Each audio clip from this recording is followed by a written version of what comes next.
वो इसलिए किया जाता है कि नगर निगम का चुनाव आ रहा है, जनता त्राहिमाम हो जाए और आप पार्टी को वोट दे। 2018 से लेकर अभी तक मैं देख रहा था, भारत के गृह मंत्री अमित शाह जी ने 11 चुनावों में जो जो दावे किए, सारे के सारे दावे गलत हुए।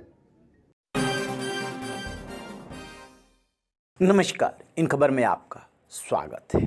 कहते हैं कि वक्त बड़ा बलवान हो और वो अपने तरीके से जवाब देता रहता है। ऐसा ही कुछ हुआ है एमसीडी और गुजरात के चुनाव में। कभी संसद में आम आदमी पार्टी के सांसद संजय सिंह ने सवाल उठाया था जीत और हार का। बीजेपी को जमीन दिखाई थी, जिसका जवाब अमित शाह ने दिया था और गिना दिया था कि आम आदमी पार्टी कहाँ खड़ी है। एमसीडी के चुनाव में दो हाथ करने की चुनौती दी थी।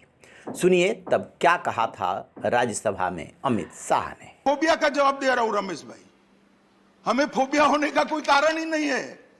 मैं जवाब देता हूं पूरा। उत्तराखंड में 68 जमानत जब्त हो गई 70 में से, गोवा में 39 में से 35। ये सौतेला व्यवहार ही है। वो इसलिए किया जाता है कि नगर निगम का चुनाव आ रहा है, जनता त्राहिमाम हो जाए और आप पार्टी को वोट दे। संजय भाई, ऐसे स्वप्न कभी पूरे नहीं होंगे। जनता सब जानती है। जब ये एकीकरण हो जाए, डिलिमिटेशन हो जाए, आ जाइएगा चुनाव के मैदान में, कर लगेंगे दो हाथ। कोई नहीं डरता जी, कोई फोबिया नहीं, जरा भी नहीं डरते। सुना आपने, उन्होंने तफसील से बताया है कि उस दौरान जो चुनाव हुए थे उसमें आम आदमी पार्टी को कितने वोट मिले थे। संजय सिंह ने उस समय सुना था, लेकिन जैसे ही एमसीडी में जीत मिली और गुजरात में एंट्री, एक कार्यक्रम में संजय सिंह को गृह मंत्री को सुनाने का मौका मिला और अब उन्होंने किस अंदाज में सुनाया, जरा वो भी सुन लीजिए। गृह मंत्री अमित शाह जी ने सदन में मुझे 6 महीने पहले चुनौती दी थी कि एमसीडी के चुनाव में आना, दो हाथ कर लेंगे। दो हाथ हो गया और दिल्ली की जनता ने फैसला भी सुना दिया। तो दावा गलत हुआ ना गृह मंत्री जी का।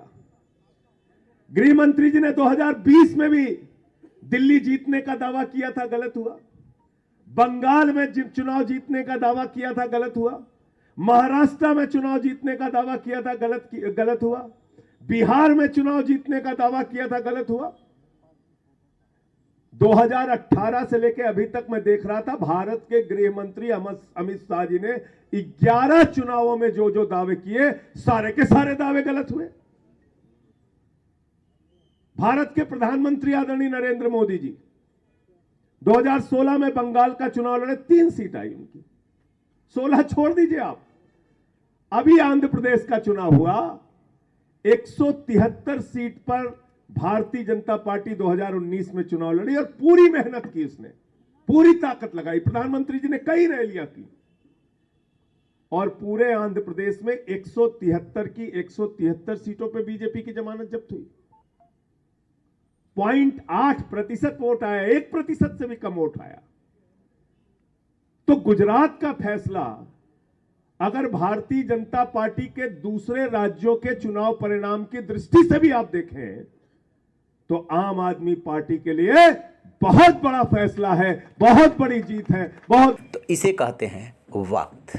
आम आदमी पार्टी तेजी से पैर पसार रही है। 2011 के अन्ना आंदोलन के कोख से निकली आम आदमी पार्टी दिल्ली में सत्ता संभालने के बाद पंजाब पहुंची और पंजाब के बाद गुजरात में एंट्री ले चुकी है। एमसीडी बीजेपी से छीन चुकी है।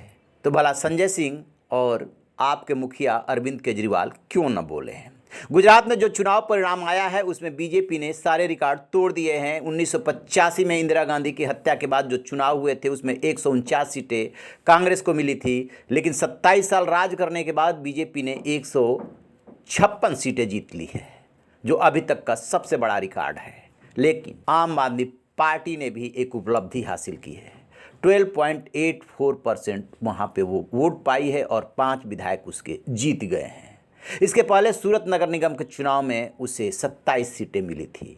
लिहाजा आम आदमी पार्टी जश्न क्यों न मनाए, उसने गुजरात में एंट्री ले ली है। उसी गुजरात में जहां से कभी गांधी और सरदार पटेल निकले थे और उसी गुजरात से प्रधानमंत्री नरेंद्र मोदी और अमित शाह आते हैं। तो वहां पर एंट्री लेने के बाद आम आदमी पार्टी फूले नहीं समा रही है और उसके कार्यकर्ताओं का मनोबल काफ़ी हाई है।